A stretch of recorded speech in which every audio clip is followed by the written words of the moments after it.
We are back with more News Talk, Hour 2 of the Marc Patrone radio program, available on podcast.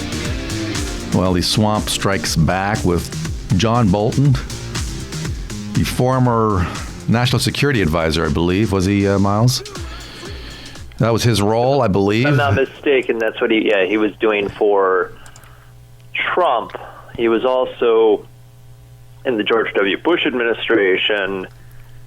And if I'm not mistaken, he may have served some role in either the Reagan or Bush Senior administration. Notorious neocon, warmongering type. Maybe the biggest neocon, well, in Washington today. That's saying something. I mean, as far as one who actively served in an administration, I mean, William Crystal, of course, not Billy Crystal, the actor, but William Crystal of Weekly Standard might have him, beat. But yeah, a notorious never Trumper. But of course, Hillary. I mean, you can certainly put Hillary on that list as well. Let's talk a little bit about Bolton. He, I guess, now having written a book alleging that Trump did in fact dangle aid, held it back pending some kind of action on the Biden. So he wanted either dirt on the possible corrupt behavior of Hunter Biden involving Burisma, the Ukrainian the oil company there. Is that correct? He was looking for dirt, and he was saying it was holding back aid until he got it. That's what I've heard. It's funny. I'm just confused as to why it is they want, John Bolton. The Democrats want John Bolton to testify now. All the things that happened during the Bush administration, they had no interest in having him testify back then. And there's something about Trump that, I'm not a Trump fan, but at the same time I acknowledge there's something about Trump that upsets both Democrats on the left and the neocons on the far right. So, often in America, things get put in this black and white context so much, and it's like, no, there's more than just two sides. Like, Trump is in the Trump style of politics is a very different sort of thing than what we normally see. And I'm hearing that, politically speaking, there's a couple of different things happening. First of all, Bernie Sanders is driving the Democrats crazy by surging, heading into Iowa. He's leading, I think, in New Hampshire, and drawing the ire of Obama and others who say, no, you can't do it. So they're coming out and saying, no, do not select this guy. He's just a bridge too far. He's too far left even for Obama. And so he's urging Democrats to reject Bernie Sanders at this point. Sanders is not fighting back against Obama at all. You never hear him criticizing Hillary or Obama. No, I mean, you think of all the things they did to him as far as stealing the nomination in 2016, and in the end, he still went along and endorsed Hillary. And, even like when he did the whole, forget about her damn emails or whatever the quote was, it was like, no, actually that email thing did matter. He was pretty light on her, all things considered, even in 2016. And I don't know, it's just, the whole Bernie Sanders thing is so strange. I've been actually talking with a Bernie supporter a lot lately, and he's a more sensible person, but they ask the wrong, Bernie people ask the wrong question. They want free education and free health care, but then I try to bring up the bigger fundamental points about it, and it gets lost somehow. The coronavirus, I think one of your notes to me were describing it as the situation getting a little scary. Trump now urging a reduction, or he's saying do not travel to China at this time, urging Americans not to go there, although he hasn't tried for a ban of a travel ban or anything like that. You're not at that point yet. Why do you think this is so scary right now? It reminds me of the SARS or the H1N1, and I think it could be a little more severe than that. It's scary, and at the same time, this winter, I think, has been a terrible winter for people getting the flu, and people should just be more cautious and, drink orange juice. Take good care of yourself, It's a weird thing. Oh, I did mention, I think I was mentioning to you, under President Bush and President Obama, they both, through executive orders and bills that were passed in the House and Senate, kind of granted themselves these extraordinary powers to declare national emergency and postpone elections. And that was one of those things that, like, when Bush and Obama was president, I was like, this is insane. And I don't see Trump doing anything like that, because he might be authoritarian in some ways, that, like, he hasn't undone the powers granted by Bush and Obama, but I don't see him, granting more insane powers to the executive branch. But that power to postpone elections is something that still technically exists on books. I mean, the United States government often makes these gigantic powers. Often they don't use them, like the NDAA, the indefinite detention. I don't think they're actually indefinitely detaining citizens, but they have granted themselves that ability.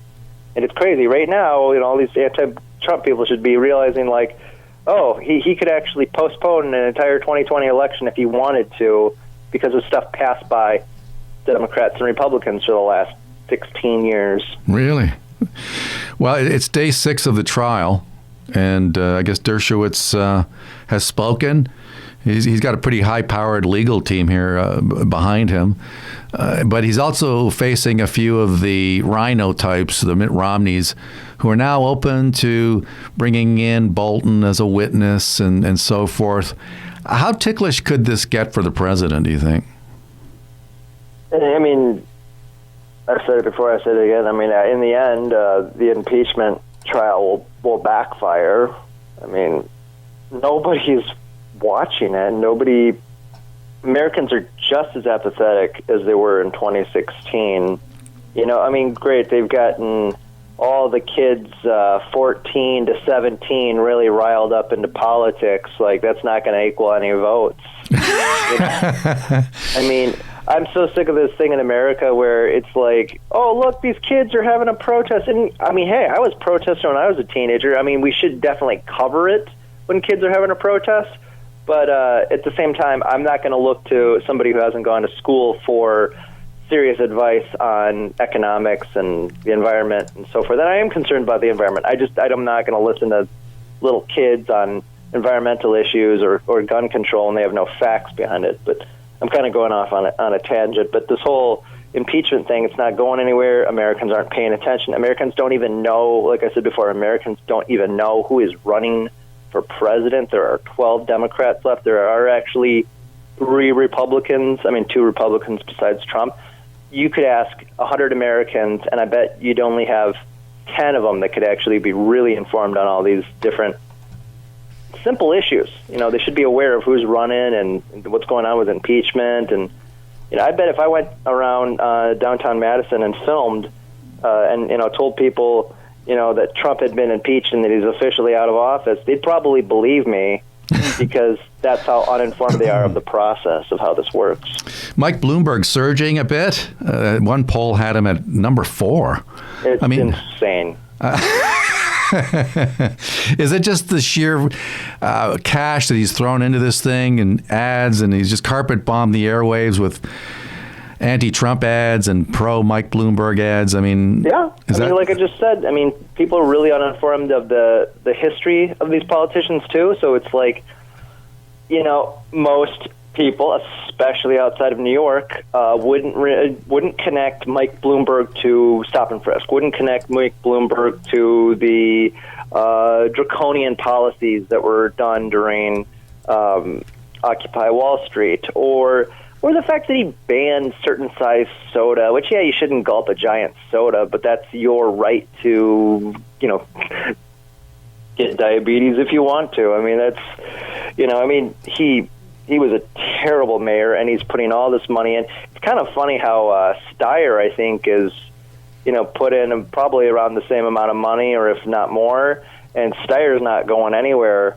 But And Steyer was doing it. Steyer started from the very beginning with an impeachment campaign to get his name out there in like 2017.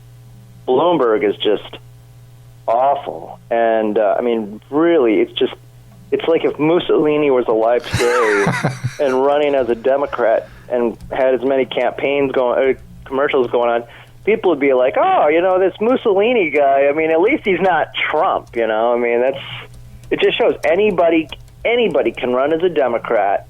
I guess Hillary proved that a long time ago, but anybody can run as a Democrat. It doesn't matter their policies, their history. If they've got the money and the clout behind them, they can run as a Democrat.